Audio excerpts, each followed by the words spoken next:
Aujourd'hui, en France, 1,3 million de jeunes ne sont ni en emploi, ni en formation, ni en études. Alors qu'ils pourraient tout aussi bien suivre un apprentissage. Mais savez-vous ce qu'est l'apprentissage? C'est une formation en alternance dispensée au sein d'une entreprise et dans le centre de formation d'apprentis, CFA. Elle dure de 1 à 3 ans et permet d'acquérir une qualification professionnelle et d'obtenir un diplôme ou un titre professionnel. Tout à fait. On ne compte pas moins de 400 000 apprentis en France, soit 7% des jeunes de 16-25 ans, contre 15% en Europe. Allons à la rencontre de Vincent, chef d'entreprise d'une PME et ancien alternant. Alors Vincent, pourquoi avoir choisi l'alternance? Après une licence en physique-chimie, j'avais envie de me réorienter en système d'information.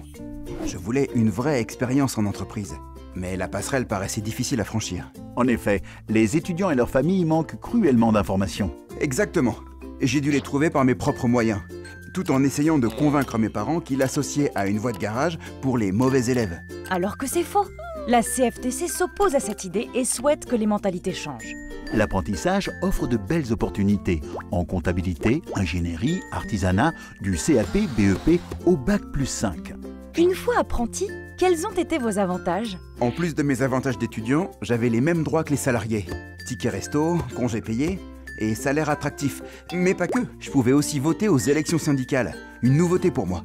Et après votre diplôme, vous avez trouvé du travail rapidement? On m'a proposé de me garder, mais j'ai préféré monter ma propre entreprise. Super! Des études montrent d'ailleurs que 7 apprentis sur 10 trouvent un emploi dans les 7 mois suivant leur formation.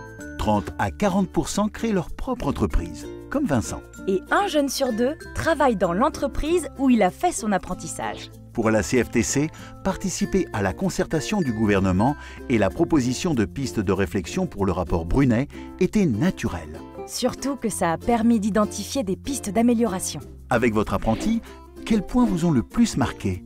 Le suivi. Son contrat m'oblige à lui attribuer un maître d'apprentissage. Dans le cas présent, c'est moi. D'autres avancées que vous avez remarquées? Mention spéciale pour la rupture de contrat par la médiation, mais aussi l'augmentation de salaire de 30 € par mois.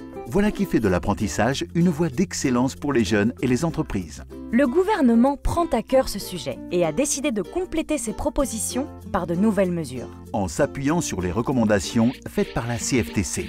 Avec le programme Erasmus Pro, 15 000 apprentis par an pourront s'envoler vers un autre établissement européen, signataire d'un accord, pour suivre leur formation. Et de nombreux campus des métiers et des qualifications seront développés autour de pôles d'excellence. Pour continuer à développer une véritable culture de l'apprentissage chez les étudiants et dans les entreprises, nos militants sont bénévoles. Ils sont là pour vous aider.